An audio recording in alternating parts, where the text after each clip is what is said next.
जय माता दी दोस्तों, आप सभी को नवरात्रि के 5वें दिन की ढेर सारी शुभकामनाएं।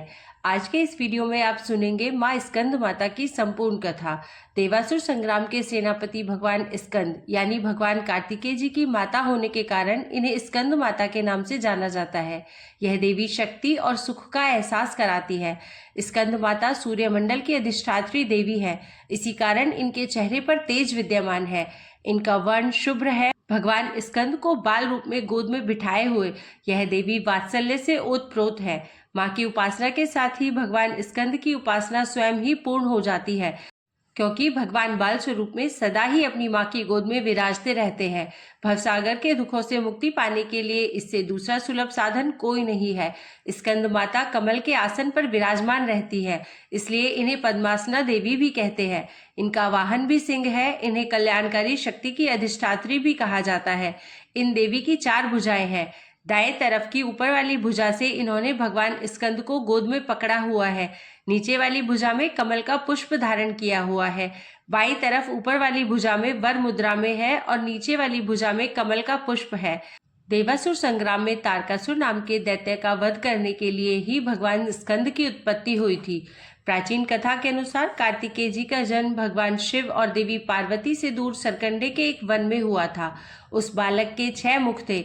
उस वन में कृतिका रहती थी। कृतिका को जब वह 6 मुख वाला बालक मिला तब उन्होंने उसका पालन किया था। इसी वजह से उस बालक का नाम कार्तिकेय पड़ गया। भगवान शिव और देवी पार्वती से दूर रहकर वह बालक अब बड़ा होने लगा। कृतिका बहुत अच्छी तरह से बालक का ध्यान रखती थी। एक दिन शिवजी को अपनी संतान के बारे में पता चला। स्कंद के बारे में जानकारी मिलते ही शिवजी ने अपने सेवकों को तुरंत ही सरकंडे के वन में भेजा और बालक को लेकर आने के लिए कहा।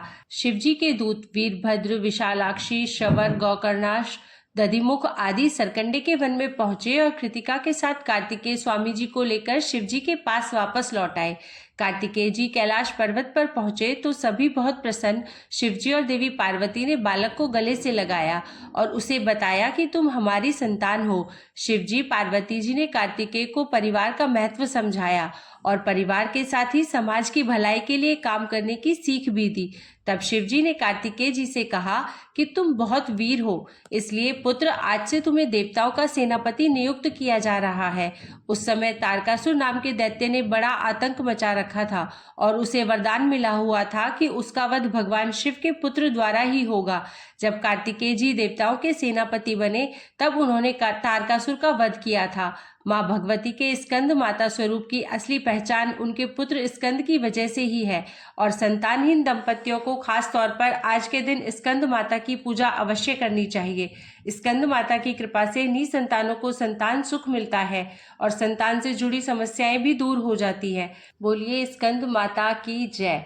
आइए अब सुनते हैं नवरात्रि में सुनी जाने वाली तारा रानी की कथा, जिसे सुनने मात्र से माता वैष्णव देवी के आशीर्वाद की कृपा प्राप्त होती है और घर में सुख समृद्धि का वास होता है। राजा स्पर्श माँ भगवती का पुजारी था। दिन रात माता की पूजा करता था। माँ ने भी उसे राजपाट, धन दौलत, ऐशो आराम के सभी साधन दिए थे। कमी थी तो सिर्फ यह कि उसके घर में कोई संतान न थी। यही चिंता उसे दिन रात सताती।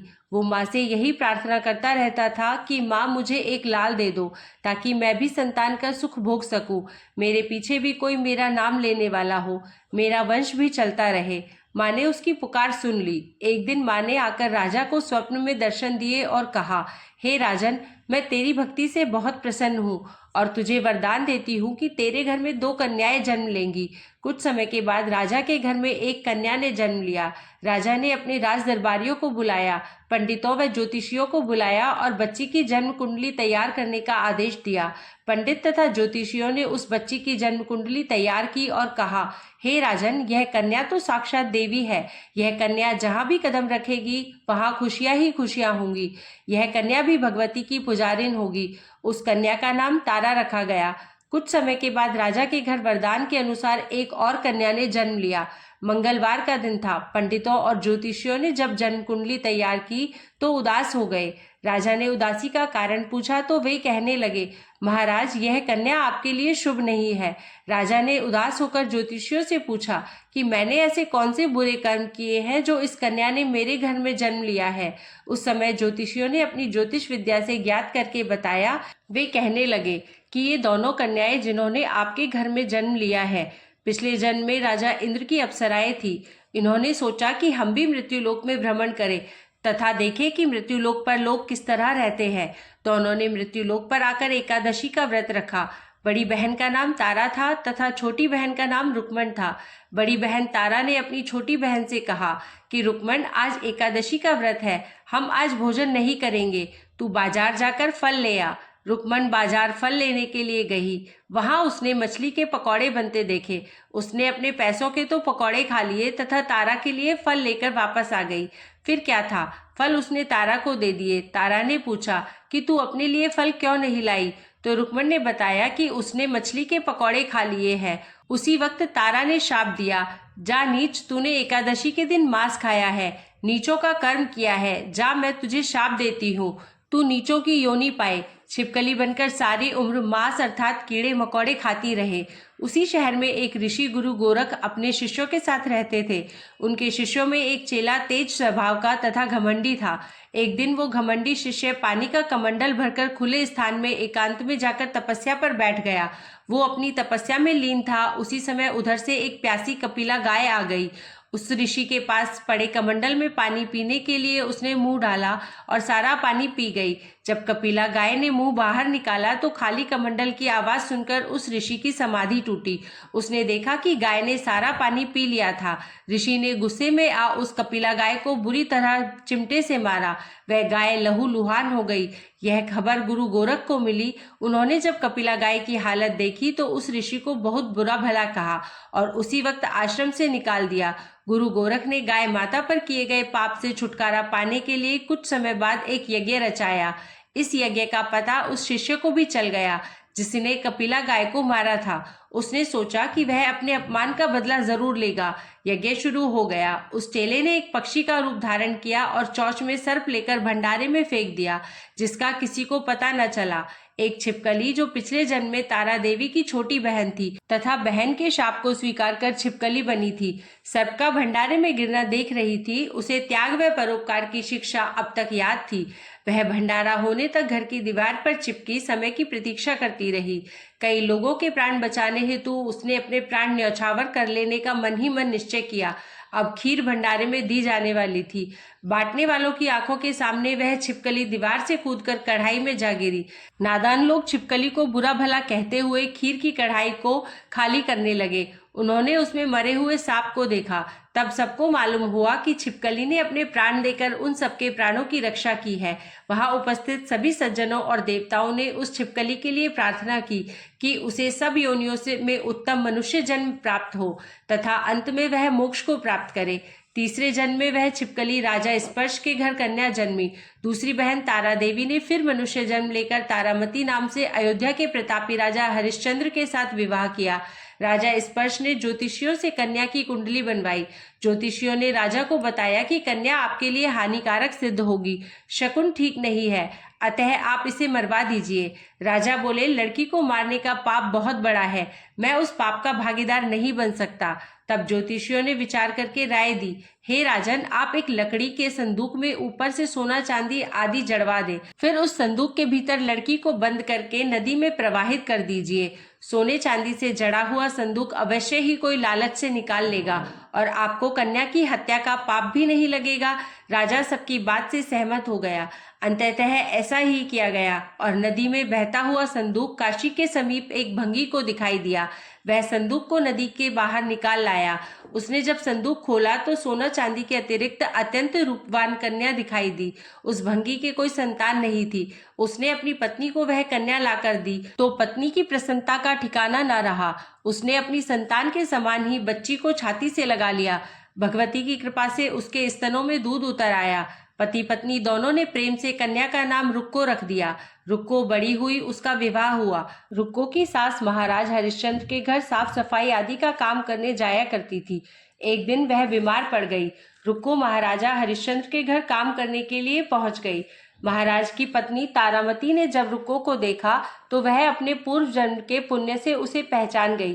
तारामती ने रुक्को से कहा, हे बहन, तुम मेरे यहाँ निकट आकर बैठो। महारानी की बात सुनकर रुक्को बोली, रानी जी, मैं नीच जाति की भंगिन हूँ, भला मैं आपके पास कैसे बैठ सकती हूँ। तब तारामती ने कहा, बहन, पूर्व जन्म में तुम मेरी सगी बहन थी। एकादशी का व्रत खंडित करने के कारण तुम्हें छिपकली की योनि में जाना पड़ा। जो होना था सो हो चुका। अब तुम अपने इस जन्म को सुधारने का उपाय करो तथा भगवती वैष्णो माता की सेवा करके अपना जन्म सफल बनाओ। यह सुनकर रुक्को को बड़ी प्रसन्नता हुई और उसने उपाय पूछा। रानी ने बताया कि वैष्णो माता सब मनोरथों को पूरा करने वाली हैं। जो लोग श्रद्धा पूर्वक माता का पूजन व जागरण करते हैं उनकी सब मनोकामनाएं पूर्ण होती हैं। रुक्को ने प्रसन्न होकर माता की मनौती करते हुए कहा, हे माता, यदि आपकी कृपा से मुझे एक पुत्र प्राप्त हो गया तो मैं भी आपका पूजन व जागरण करवाऊंगी। माता ने प्रार्थना को स्वीकार कर लिया। फलस्वरूप 10वें महीने उसके गर्भ से एक अत्यंत सुंदर बालक ने जन्म लिया। परंतु दुर्भाग्यवश रुक्को को माता का पूजन जागरण कराने का ध्यान न रहा। जब वह बालक 5 वर्ष का हुआ तो एक दिन उसे माता अर्थात चेचक निकल आई। रुक्को दुखी होकर अपने पूर्व जन्म की बहन तारामती के पास आई और बच्चे की बीमारी का सब वृतांत कह सुनाया। तब तारामती ने कहा, तू जरा ध्यान करके देख कि तुझसे माता के पूजन में कोई भूल तो नहीं हुई। इस पर रुक्को को 6 वर्ष पहले की बात याद आ गई। उसने अपराध स्वीकार कर लिया। तत्पश्चात उसने फिर मन में निश्चय किया कि बच्चे को आराम आने पर जागरण अवश्य करवाएगी। भगवती की कृपा से बच्चा दूसरे दिन ही ठीक हो गया। तब रुक्को ने देवी के मंदिर में ही जाकर पंडित से कहा कि मुझे अपने घर माता का जागरण कराना है, अतः आप मंगलवार को मेरे घर पधार कर कृतार्थ करें। पंडित जी बोले, अरे रुक्को, तू यही 5 रुपये दे जा, हम तेरे नाम से मंदिर में ही जागरण करवा देंगे। तू नीच जाति की स्त्री है, इसलिए हम तेरे घर में जाकर देवी का जागरण नहीं कर सकते। रुक्को ने कहा, हे पंडित जी, माता के दरबार में तो ऊंच नीच का कोई विचार नहीं होता। वे तो सब भक्तों पर समान रूप से कृपा करती है, अतः आपको कोई ऐतराज नहीं होना चाहिए। इस पर पंडित ने आपस में विचार करके कहा कि यदि महारानी तुम्हारे जागरण में पधारे तब तो हम भी स्वीकार कर लेंगे। यह सुनकर रुक्को महारानी के पास गई और सब वृतांत कह सुनाया। तारामती ने जागरण में सम्मिलित होना सहर्ष स्वीकार कर लिया। जिस समय रुक्को पंडितों से यह कहने के लिए गई कि महारानी जी जागरण में आवेंगी, उस समय सेन नाई वहां पर था। उसने सब सुन लिया और महाराजा हरिश्चंद्र को जाकर सूचना दी। राजा को सेन नाई की बात पर विश्वास नहीं हुआ और राजा ने कहा, महारानी भंगियों के जागरण में कभी नहीं जा सकती। फिर भी परीक्षा लेने के लिए राजा ने रात को अपनी उंगली पर थोड़ा सा चीरा लगा लिया जिससे नींद न आए। रानी तारामती ने जब देखा कि जागरण का समय हो रहा है परंतु महाराज को नींद नहीं आ रही तो रानी ने माता वैष्णो देवी से मन ही मन प्रार्थना की कि हे माता, आप किसी उपाय से राजा को सुला दे ताकि मैं जागरण में सम्मिलित हो सकूं। माता रानी की कृपा से राजा को नींद आ गई। तारामती रोशनदान से रस्सा बांधकर महल से उतरी और रुक्को के घर जा पहुंची। उस समय जल्दी के कारण रानी के हाथ से रेशमी रुमाल तथा पांव का एक कंगन रास्ते में ही गिर पड़ा। उधर थोड़ी देर बाद राजा हरिश्चंद्र की नींद खुल गई। वह भी रानी का पता लगाने निकल पड़ा। उसने मार्ग में कंगन व रुमाल देखा। राजा ने दोनों चीजें रास्ते से उठाकर अपने पास रख ली और जहां जागरण हो रहा था वहां जा पहुंचा। वह एक कोने में चुपचाप बैठकर सब दृश्य देखने लगा। जब जागरण समाप्त हुआ तो सबने माता की अरदास की। उसके बाद प्रसाद बांटा गया। रानी तारामती को जब प्रसाद मिला तो उसने झोली में रख लिया। यह देख लोगों ने पूछा, आपने प्रसाद क्यों नहीं खाया? यदि आप नहीं खाएंगी तो कोई भी प्रसाद नहीं खाएगा। रानी बोली, तुमने प्रसाद दिया वह मैंने महाराज के लिए रख लिया, अब मुझे मेरा प्रसाद दे दे। अब की बार प्रसाद ले तारा ने खा लिया। इसके बाद सब भक्तों ने माँ का प्रसाद खाया। इस प्रकार जागरण समाप्त करके प्रसाद खाने के पश्चात रानी तारामती महल की तरफ चली। तब राजा ने आगे बढ़कर रास्ता रोक लिया और कहा, तूने नीचों के घर का प्रसाद खाकर अपना धर्म भ्रष्ट कर लिया। अब मैं तुझे अपने घर कैसे रखूं? तूने तो कुल की मर्यादा व प्रतिष्ठा का भी ख्याल नहीं रखा। जो प्रसाद तू अपनी झोली में मेरे लिए लाई है उसे खिलाकर मुझे भी तू अपवित्र करना चाहती है। ऐसा कहते हुए जब राजा ने झोली की ओर देखा तो भगवती की कृपा से प्रसाद के स्थान पर उसमें चंपा, गुलाब, गेंदे के फूल, कच्चे चावल और सुपारियां दिखाई दी। यह चमत्कार देख राजा आश्चर्यचकित रह गया। राजा हरिश्चंद्र रानी तारा को साथ ले महल लौट आए। वहीं रानी ने ज्वाला मैया की शक्ति से बिना माचिस या किसी पत्थर की सहायता के राजा को अग्नि प्रज्वलित करके दिखाई, जिसे देखकर राजा का आश्चर्य और बढ़ गया। रानी बोली, प्रत्यक्ष दर्शन पाने के लिए बहुत बड़ा त्याग होना चाहिए। यदि आप अपने पुत्र रोहिताश्व की बलि दे सके तो आपको दुर्गा देवी के प्रत्यक्ष दर्शन हो जाएंगे। राजा के मन में तो देवी के दर्शन की लगन हो गई थी। राजा ने पुत्र मोह त्याग कर रोहिताश्व का सिर देवी को अर्पण कर दिया। ऐसी सच्ची श्रद्धा एवं विश्वास देख दुर्गा माता सिंह पर सवार हो उसी समय प्रकट हो गई और राजा हरिश्चंद्र दर्शन करके कृतार्थ हो गए और मरा हुआ पुत्र भी जीवित हो गया। चमत्कार देख राजा हरिश्चंद्र गदगद हो गए। उन्होंने विधि पूर्वक माता का पूजन करके अपराधों की क्षमा मांगी। इसके बाद सुखी रहने का आशीर्वाद दे माता अंतर ध्यान हो गई। राजा ने तारा रानी की भक्ति की प्रशंसा करते हुए कहा, हे तारा, मैं तुम्हारे आचरण से अति प्रसन्न हूँ। मेरे धन्य भाग जो तुम मुझे पत्नी रूप में प्राप्त हुई। आयु पर्यंत सुख भोगने के पश्चात राजा हरिश्चंद्र, रानी तारा एवं रुक्मण तीनों ही मनुष्य योनि से छूटकर देवलोक को प्राप्त हुए। जय माता दी।